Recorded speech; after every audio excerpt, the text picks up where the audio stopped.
দুটি ধরেছি তোমার, মানব না কোনো বাধা, শুনবো না কারো কথা যে মন্দ বলক সমাজ। তুমি আমারি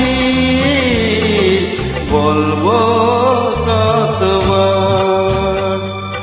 ও আমার বন্ধু গো, চিরসাথী পথ চলার, তোমারই জন্য গড়েছি আমি মঞ্জিল ভালোবাসা। ও আমার বন্ধু গো, চিরসাথী পথ চলা, তোমারই জন্য গড়েছি আমি মঞ্জিল ভালোবাসা।